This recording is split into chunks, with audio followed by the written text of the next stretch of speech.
All right, today let's talk about electron configurations.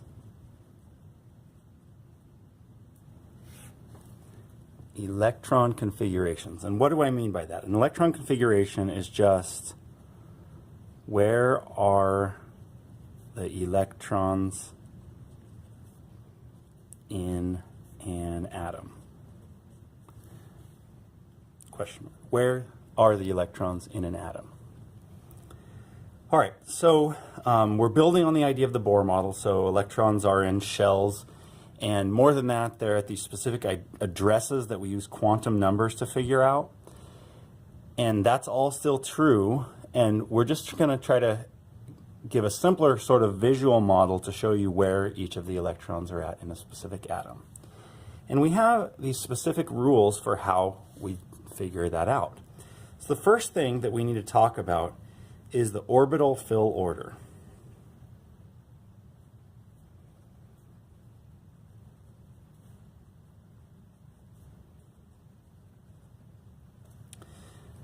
So we have this silly little way to figure this out, and basically what we write is we say the first shell has an s orbital, the second shell has an s and a p orbital, the third shell has an s, p, and d orbitals, and remember the 1 in this case is the n, the principal quantum number.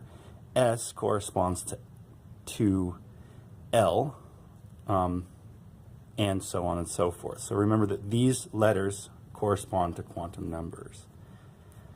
The fourth shell has P, D, and F type orbitals, and so on and so forth.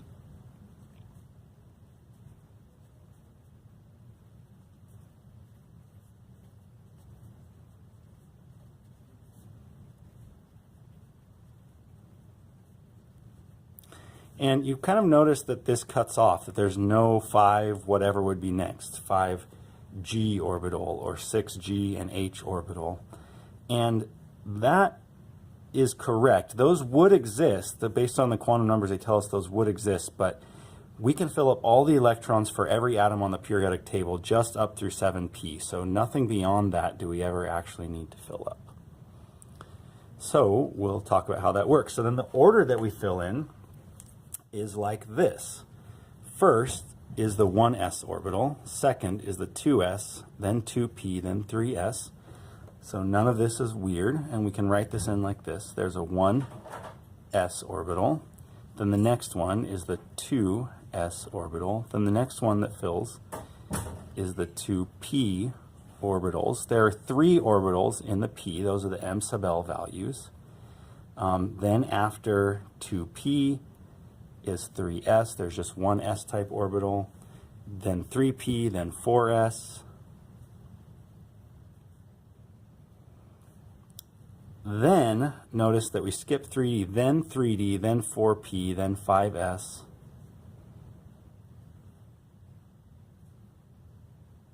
and remember d has 5 orbitals, or 5 regions where it can hold electrons. Those correspond to the 5 different m sub l values for the d orbital, and we would just keep going from there. Then 4d, 5p, 6s, 4d,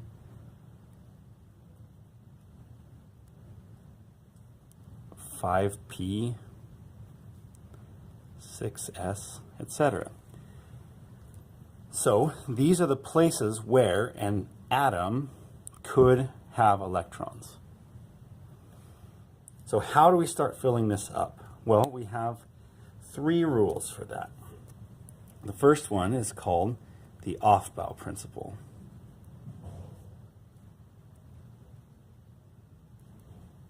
And that just means build up. That's literally what it means. Aufbau is a German word that means build up. It means start from the bottom and go up. Next is Hund's rule.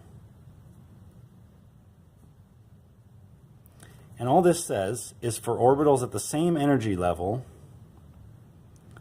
fill well, put one electron first into each orbital at the same energy level.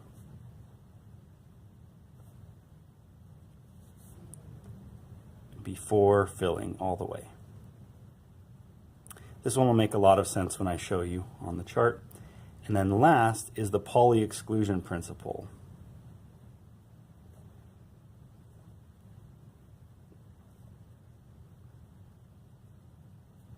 The Pauli exclusion principle is the one that says that each electron must have a unique set of quantum numbers. But for us, all we need to think about that here is we only get to put 2 electrons per orbital, and they must be spinning opposite directions.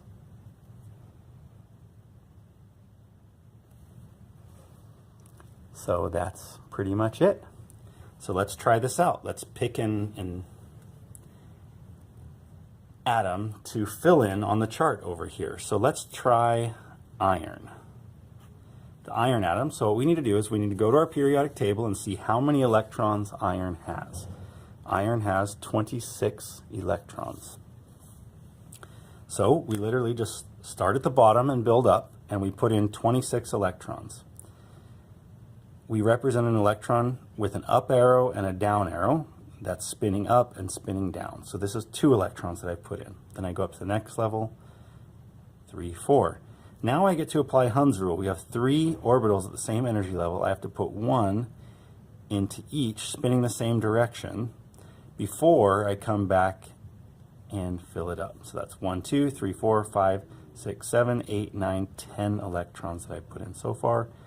11, 12, 13, 14, 15. Hund's rule, put 1 in each first. 16, 17, 18, 19, 20, 21, 22, 23, 24, 25, and 26. And remember, iron had 26 total electrons. So this is an orbital, electron orbital diagram where we've actually drawn it out. You can see where each electron's at. We can condense this a little bit to draw the electron configuration by just writing in 1s2. There's 2 electrons. Here's the 2 electrons in the 1s orbital. 2s2. There's 2 electrons in the 2s orbital. 2p6. There's 6 electrons in the 2p orbitals, and so on and so forth.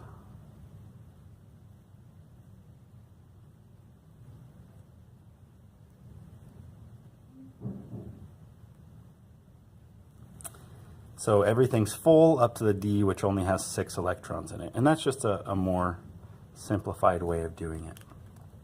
We can simplify this one step further, actually, by grabbing all of this and realizing that when you have a full S and P set, that is the same electron configuration as a noble gas.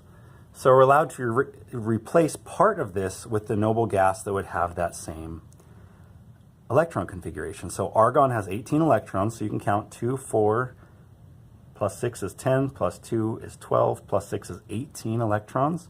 Or you can just see that a full 3s3p is the same as the third shell's noble gas. So we can replace that with this noble gas, argon, and then write 4s2, 3d6. So these are all representations of the electron configuration of iron. They all tell you where iron has its electrons. One tells you in really the best way, all drawn out, which way they're spinning, all that stuff. One condenses a little bit, one condenses a little bit more, and they all represent the same thing for iron. There is a bit of a shortcut to this, actually, when you realize how your periodic table is organized. So we call this area over here the S block.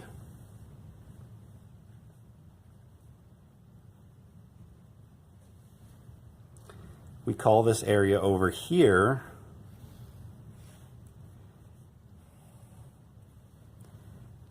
the p block.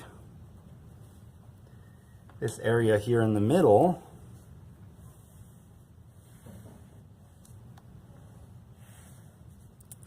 is the d block, and this area down here at the bottom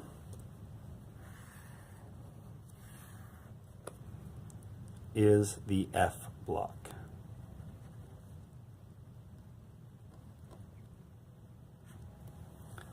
All right, so that means if you're tracking where your electrons are at, you can actually just sort of track through the periodic table and see the electron configuration. One quick note is when you're looking at the rows here, this is row number 1 here, row number 2, row number 3, row number 4, row number 5, row number 6, row number 7. When you're tracking across the periodic table, the D block is always, that's filling up in the 4th row, is always actually in the 3rd shell, so it's n minus 1. So if you're in the 4th row, then these atoms have electrons in not their 4, but in their 4 minus 1 is 3 d orbital. And the F block is actually filling n minus 2.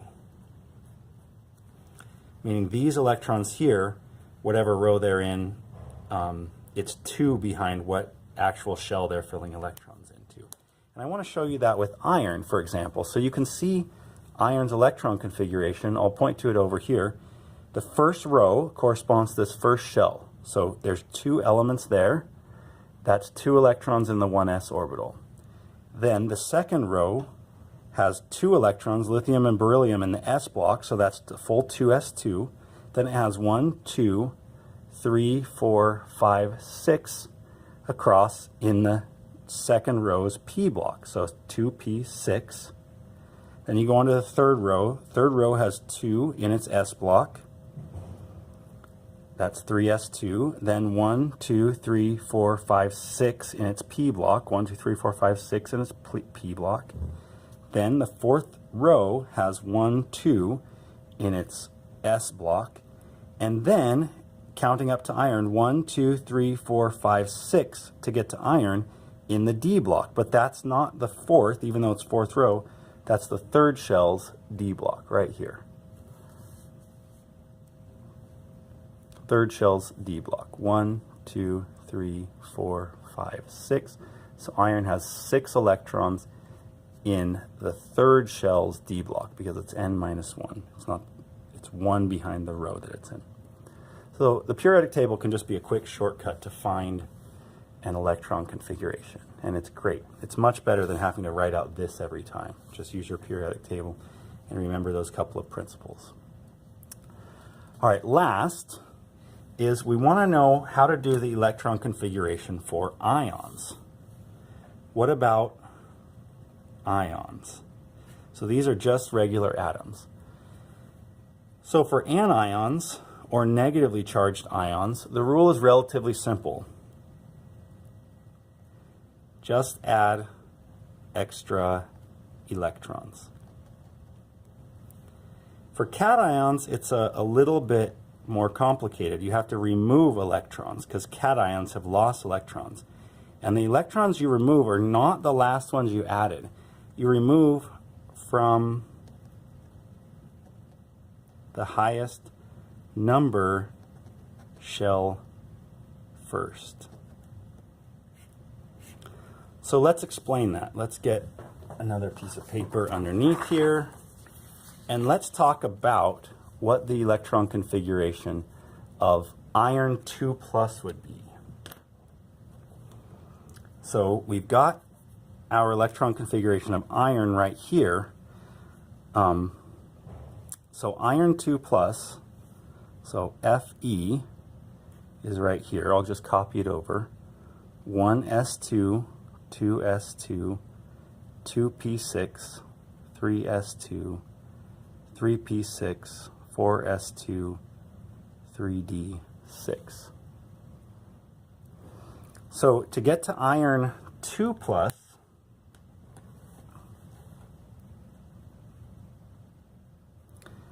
I need to remove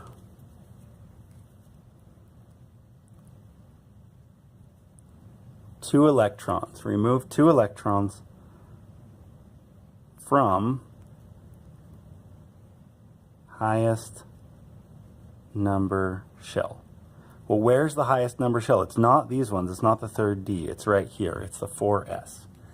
So the electron configuration for iron 2+ is exactly the same. I just have to remove those 2 electrons from the highest numbered shell. So it's 1s2, 2s2, 2p6, 3s2, 3p6. Then just skip the 4s and go 3d6. So that is the electron configuration for iron 2+. And there you have it. That's how you do electron configurations.